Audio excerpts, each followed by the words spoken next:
Hi, here's ZAPY Speaking. Today we want to dive into a topic of what's the difference between a conversational speech and a prepared speech. And there's some finite difference we want to show you. An example of this section, we want to show you the late night host, the interview, the guest, or themselves present a topic related to the anti-Asian hate crime. There's some tragedy happened a couple of weeks back that still sent a shockwave across North America, especially the Asian communities. And we want to use that as an example to see how the late night host pose that question and how the guest respond to that conversation in the same topic. And then the very same topic will be shown in a prepared speech from the late night host. So from there, you expect to learn how you're going to handle yourself in the day-to-day life, as well as one day we'll stay on the speech talk about the same topic, how you will handle.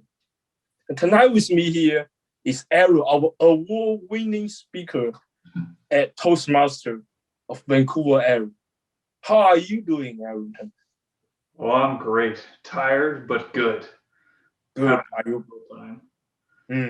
Do you have anything you want to talk about with these two different styles of the speech? Yeah, I mean, I think there's going to be an intuitive response that prepared is going to be better than conversation. And I think there is some merit to that, but there's going to be a point where a more genuine conversational response has some benefits, and I'm sure we'll be able to discuss that shortly. Okay. So let's roll our first tape. So this tape will be a conversational response. That is Sasmaya interview Ken Jeong, and Ken Jeong will present his thoughts in this anti-Asian racism topic. Let's hear.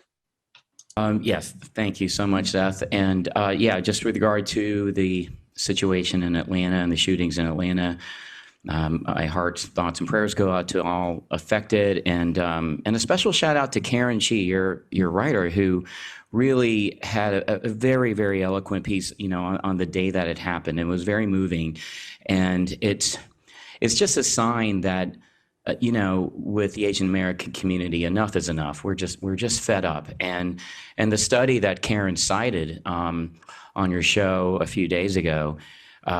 Anti-Asian American crime has risen almost 150% in the last year. And in that same study, overall hate crime went down 7%. And this is precisely due to weaponizing terms like China virus and Kung flu. And also the fact that even in this particular crime, there's debate whether this crime was racially motivated. Asian American women are 2 times as likely to be assaulted in America. This was clearly racially motivated. This was clearly a hate crime. So now you see our last video. That was Kim Jeong was being asked about what he think of this anti-Asian crime. So he responded really well.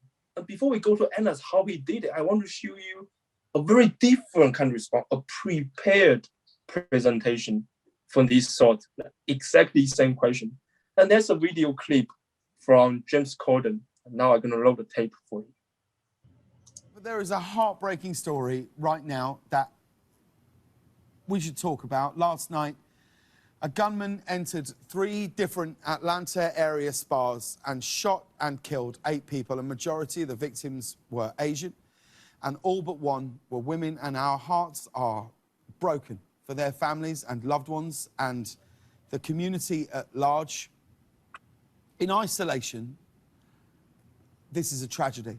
It's a sad, horrible tragedy. But what's happening here, it isn't an isolated incident. It comes as the latest in a string of anti-Asian hate and violence, making this a crisis. According to NYPD data, hate crimes motivated by anti-Asian sentiment in New York City alone jumped by 1,900% in the last year. 1,900% in 12 months. These numbers are shocking. But when you think about when you think about the casual racism that's been pervasive over the past 12 months, then we can start to see the link between language and action. There are real consequences to repeatedly hearing hateful speech. People get hurt and people die. This mass murder is the product of a system that repeats.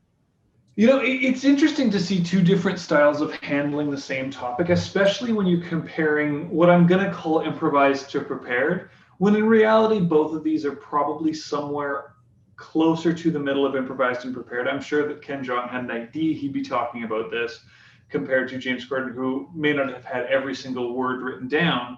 But seeing these two styles is really interesting. The advantage of conversational style, what Ken Jeong did, is it's very raw emotionally. Right? You're going to see a lot more unscripted emotion, which is going to come from a much more real place. He didn't plan on feeling something at a certain point, so you're going to see a more real emotion. Ken Jeong gets it through with his eyes, right? You'll notice his eyebrows are very active, his eyes are, and I was talking before to Young Fan, when I watched Ken Jeong, I noticed that his mouth doesn't actually do nearly as much action as you see from some other people. That's not a good or bad thing necessarily, but it doesn't transmit emotion as much, but his eyes are the things that do a lot of the work. And it's really interesting to see, because the emotion, you can tell he doesn't know what he's going to feel and he starts to feel it anyway. And it's really interesting to me because of that, because he's not trying to impart that emotion on his audience. He's not trying to show how happy, sad, or angry he is. He's just feeling that way. And this is the big advantage of a conversational style. It is the most natural form of emotion. It's going to have the clearest, it's going to be the most visible and clear to your audience, who are probably going to actually feel it along with you because they see you're feeling it. I always think the easiest way to make someone cry is to start crying yourself. Compared to this idea of something that's more prepared and presented, you are trying to elicit an emotional response from your audience. You're planning things out to get that response. And the advantage there, of course, is you can plan out the pauses, you can plan out the words, you can plan out the emphasis in a way that's tuned to cue those emotions. And that's something that you see a lot of what's happening when James Corden speaks, because he has these particular pauses, he repeats certain phrases. It's really forcing the audience towards a certain emotion. However, it doesn't feel quite as real as that raw conversational style. That's my interpretation, at least in watching these. So it really depends on the situation, the style you want to go for. And it may not necessarily be something you can control, but conversational style is raw and emotional. Prepared is cued and directed, and it depends what you're trying to do, depends on the situation. Each has its benefits and deficits. So I think it's really interesting to see those differences. And it was pretty fun for me to see. That's not fun, that's not the right word with this subject, but it's fascinating to look at the subtle differences between someone responding to a question versus someone giving a prepared talk. So it's an interesting bit of speaking difference that you see, and you can use that in different situations to match your needs as a speaker. Well, great. Thanks everyone for this very nice framework of categorize these two types of speech in terms of how they do it and why they do it. And I want to come in a slightly different angle of what can we learn from this just as our day-to-day life?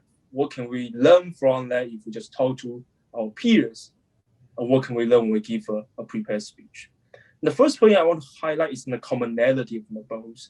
It's at the first section, and that is building the emotional connections. So then I want to highlight the difference here. There's two different ways of building because of the situation. In a conversational speech, you want to build the emotional connection with the interviewer, the people you are talking to, as well as people who are listening in. So Kim Jeong did really well of giving a praise of the writer from South Show. So that build a rapport with the people directly in front of you. And then you refer to the audience about turning into the topic. So Kim Jeong do a really nice transition in that regard. When you do a speech, that's different because you have nobody to answer to.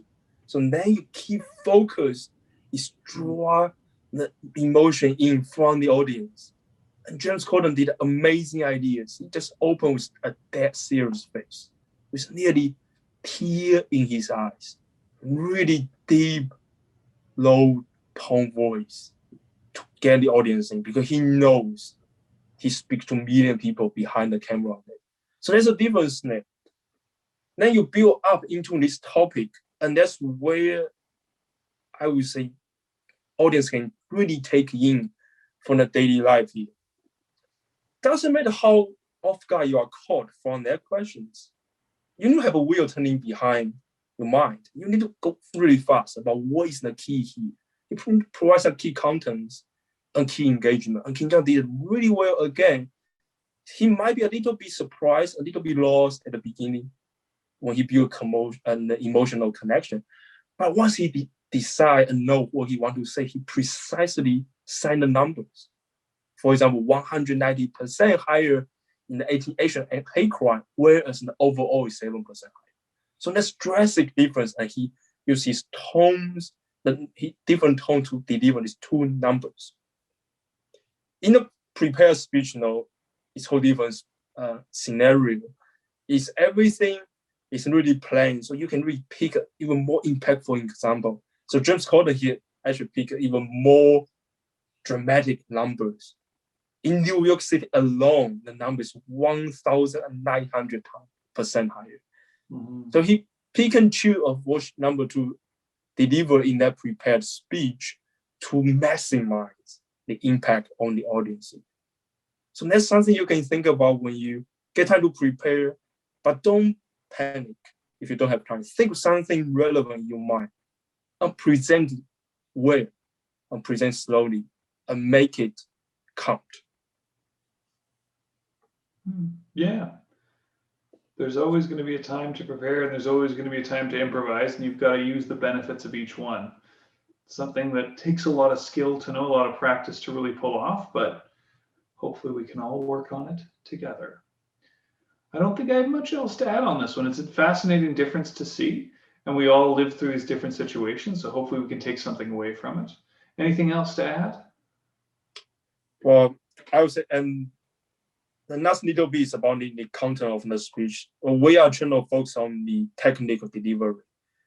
But we taken this topic is because we kind of want to wake people up. Try to say we are actually all the same under our color of skin. That's the old idea from Martin Luther King. I cannot believe we're saying that again in 2021, but apparently we need to say that again. So this last little bit I want to say as a public speaker is always have net value in your speech, in the content. Try to give a positive impression to the audience that's listening, and don't give a hate speech.